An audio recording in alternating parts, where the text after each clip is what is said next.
Welcome back to the Daily Crypto Roundup.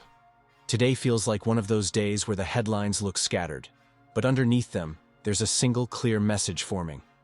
Institutional crypto expansion is accelerating.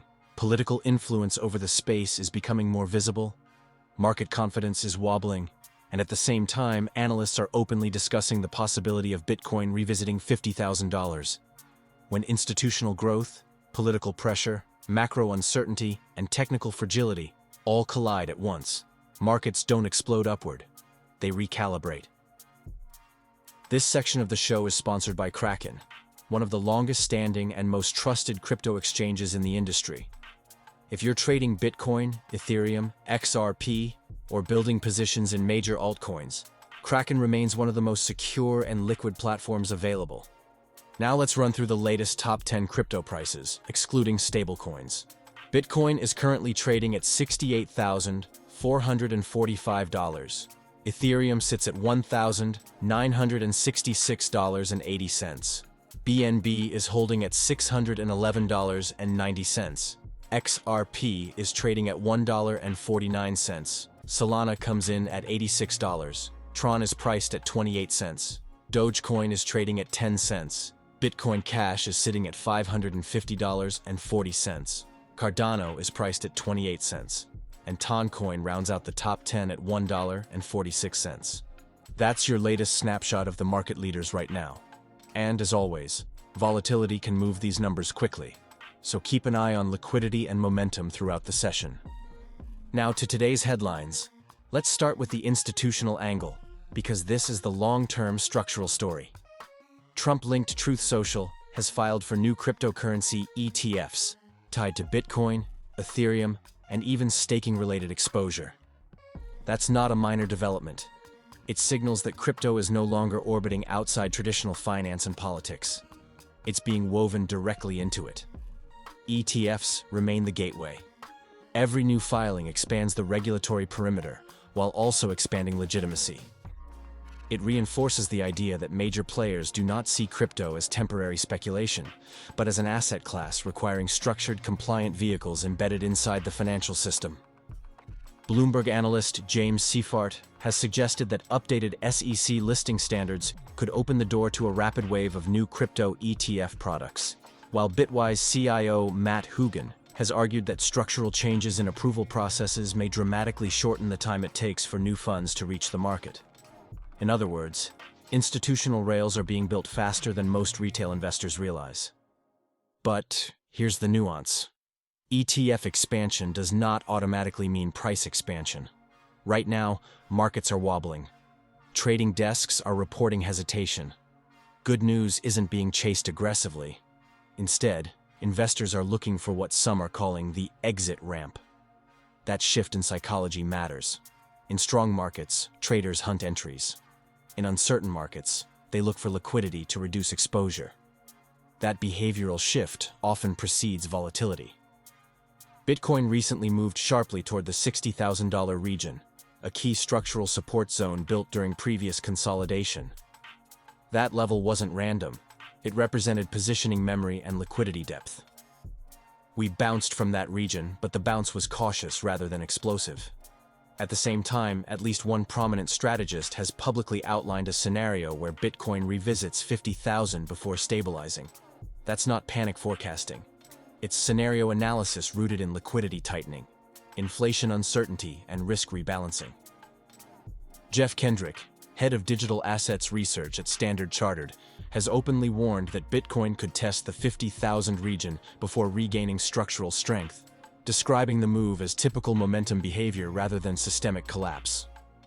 At the same time, on-chain analysts at CryptoQuant are pointing to realized price metrics suggesting major support may sit closer to 55,000, a level that has historically acted as a magnet during consolidation phases. And here's what matters for listeners. A move to 50,000 does not invalidate Bitcoin's long-term thesis, but it would shake short-term confidence. It would unwind leverage, flush weak positioning, and temporarily slow momentum narratives. The real question isn't whether 50,000 is possible, it's whether your positioning accounts for volatility expansion. Now widen the lens. Political dynamics are becoming more visible inside crypto markets. Some crypto-aligned investors are expressing frustration that pro-crypto rhetoric hasn't translated into immediate structural policy shifts. That gap between expectation and execution introduces uncertainty. Crypto used to operate as a rebellious outsider. Now it is intertwined with campaign narratives, regulatory frameworks, ETF approvals, and legislative negotiations. That's maturity.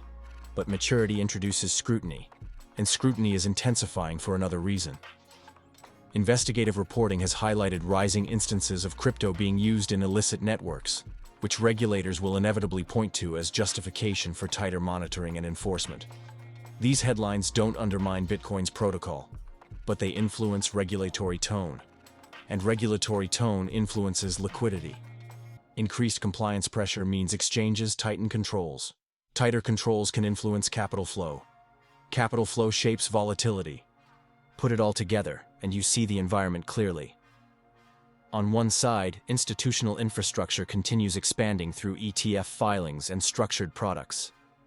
On another, traders are cautious and scanning for exit liquidity. Analysts are openly modeling downside scenarios. Political narratives are fragmented. Regulatory scrutiny is rising. Technical levels are being tested. That combination doesn't scream euphoric breakout. It signals recalibration. For Bitcoin specifically, the 60,000 region remains a critical anchor. If buyers repeatedly defend it, confidence strengthens, and higher lows build structural resilience. If that level fails decisively, 50,000 becomes a psychological magnet. That wouldn't be collapse, it would be compression and consolidation inside a more volatile range. The protocol wouldn't change, the narrative would. Now let's bring this back to you, the listener. If you're positioned for the long term, volatility inside a 60 to 50 band is noise relative to multi-year cycles. If you're leveraged or trading aggressively, this is a fragile environment where macro shifts can accelerate moves quickly. ETF filings tell you institutions are still building. Market wobble tells you short-term conviction is uneven. Bear forecasts tell you downside risk is being openly priced. Political tension tells you sentiment isn't unified. Regulatory headlines tell you oversight is intensifying. This is what maturation looks like. Crypto is no longer fringe speculation. It's embedded in financial media, political discourse, and institutional capital allocation simultaneously. That complexity doesn't eliminate upside. It demands discipline. Speculative mania burns fast. Measured expansion compounds. So yes, Bitcoin could revisit 50,000. Yes, markets are wobbling. Yes, political narratives are noisy. Yes, regulatory pressure is rising. And yes, institutions are still filing ETFs. All of those things can exist at the same time. Understanding that layered reality is what separates reaction from strategy. This isn't a euphoric breakout phase. It isn't a collapse phase. It's a structural recalibration phase. And those phases are where disciplined investors position quietly, while emotional capital rotates loudly.